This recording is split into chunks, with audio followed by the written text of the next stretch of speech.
Okay, कक्षा 4। बात करते हैं आपके हिंदी के वर्क की, हिंदी के कार्य की, जो है पार्ट नंबर 7 से रिलेटेड, जहाँ पे हमने क्वेश्चन जो थे 2 किए थे पहले। पेज नंबर 45 से क्वेश्चन नंबर 2 और 3 आप कर चुके हो। आज जो आपको वर्क मिलना है वो है question number 4, question number 5, page number same 45 से। उसके बाद है हमारा एक छोटा सा पोर्शन अपनी कहें, और 2 क्वेश्चंस हैं हमारे शब्दों की दुनिया के। अब पहले हम बात करते हैं क्वेश्चन आंसर्स की, क्योंकि हमने काम जो करना है वो करना है, हमने कुछ अपनी कहें, हमने यहाँ तक फिनिश करना है। अभी हम शब्दों की दुनिया वर्क नहीं करना है, वो एक नया ग्रामर का टॉपिक है आपके लिए, व्याकरण का टॉपिक है, जिसको हम पहले समझेंगे, उसके बाद हम करेंगे। तो हमारा आज का काम जो है वो यहाँ तक फिनिश होगा। कुछ अपनी कहें, पेज नंबर 46। अब बात करते हैं लेसन की। अब इस लेसन में अगर सबने बड़े ध्यान से इस लेसन को पढ़ा होगा तो नाम ही लेसन का बड़ा अच्छा सा है, तो चांद पहुंची स्कूल। और इस पूरी चैप्टर को अगर पढ़ा आपने है तो आप देखेंगे कि कैसे वो स्टार्टिंग से लेके एंडिंग तक तो चांद की सारी बातों के बारे में वो बताते हैं कि कैसे वो ट्रेन में चढ़ती है, रेलगाड़ी वाले पर्सन को वो स्टेशन मास्टर समझती है। पहले तो वो उसको हेड मास्टर समझ लेती है, फिर उसके बाद वो उसको बताती है कि ये तो स्टेशन मास्टर है।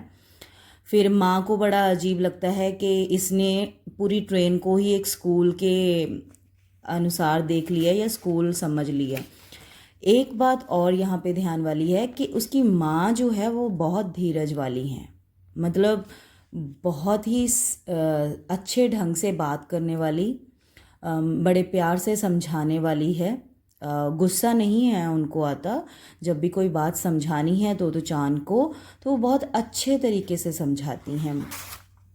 उसके बाद जैसे वो रेलगाड़ी में जो पर्सन है उसको हेडमास्टर या स्टेशन मास्टर समझती है, तो उसकी माँ भी मजाक मजाक में उससे एक बात कहती है कि आपके पापा जो है वो वायलिन बजाते हैं, उनके पास बहुत सारे वायलिन्स हैं, तो क्या तुम भी हमारी जो इतने घर के अंदर स्टोरेज है वायलिन्स की, क्या तुम भी उसको दुकान समझती हो कि वो दुकान है?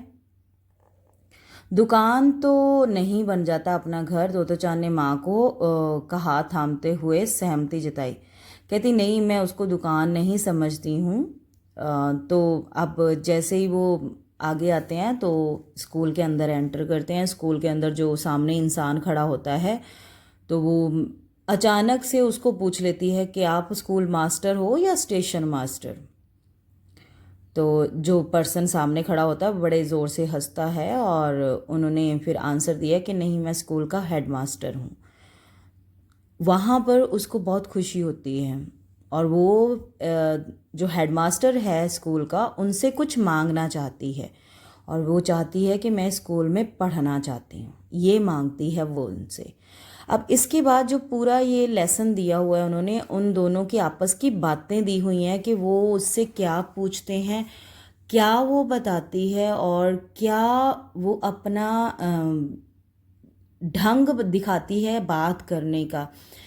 मतलब उसको ये अच्छा लगता है कि जब कोई किसी से बात करे तो वो बात एक अच्छे वे के साथ हो और आ, हम कहें कि मुस्कुराते हुए मुंह बंद ना होना, ये उसको अच्छा लगता था कि बातें होती ही रहनी चाहिए। और फिर वो सब कुछ बताती है, पापा के बारे में, अपने बारे में, घोंसला जो अबाविल का वो देखती है वो उसके बारे में बताती है, पुराने स्कूल में जो उसकी टीचर थी बहुत सुंदर थी उसके बारे में बताती है। पापा वायलिन तो बजाते ही बजाते थे, साथ में वो अच्छे तैराक भी हैं, गोता अच्छा लगाते हैं, वो उसके बारे में बताती है। लास्ट में कहीं आके वो थोड़ा सा चुप कर जाती है तो उसके बाद उसको और कुछ नहीं मिलता तो वो अपनी फ्रॉक के बारे में बताती है। फिर वो माँ के बारे में बताती है कि कपड़े जो है वो माँ ही सिलती है, कभी कभार हम बाहर से कपड़े ले आते हैं, तो ये फ्रॉक जो है वो एक दुकान से खरीदी हुई है। मतलब वो सब कुछ शेयर करती है हेडमास्टर के साथ जो वो शेयर करना चाहती है। यहाँ पे आप देख सकते हो कि वो कितने खुश मिजाज तरीके से बात कर रही है हेडमास्टर के साथ। और लास्ट में जो है हेडमास्टर बहुत खुश होते हैं उसकी बातों को सुनकर, और उसी वे में वो कहते हैं कि तुम्हें स्कूल में एडमिशन मिल जाएगा, तुम आ सकती हो, यहाँ पढ़ सकती हो। मतलब उससे बात करके हेडमास्टर को भी एक तरह से ये लगा कि मतलब अच्छे बच्चे वही हैं जो हर किसी से अच्छे से बात कर पाएँ। अब बात करें अगर आपके क्वेश्चंस की, हेडमास्टर से मिलते ही उसने क्या मांगा कि मैं आपके स्कूल में पढ़ना चाहती हूँ। तोतो चान को हेडमास्टर इतने अच्छे क्यों लगे?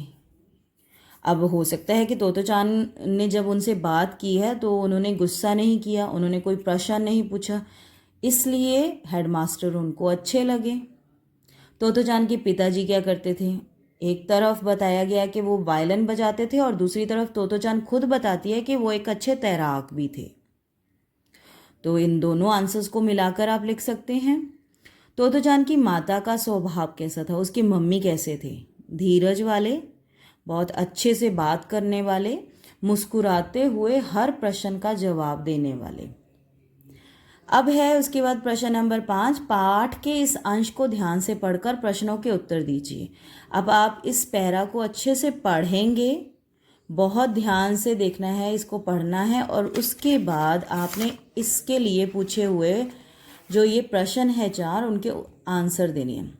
जैसे तोतो चान को किस बात की खुशी हुई?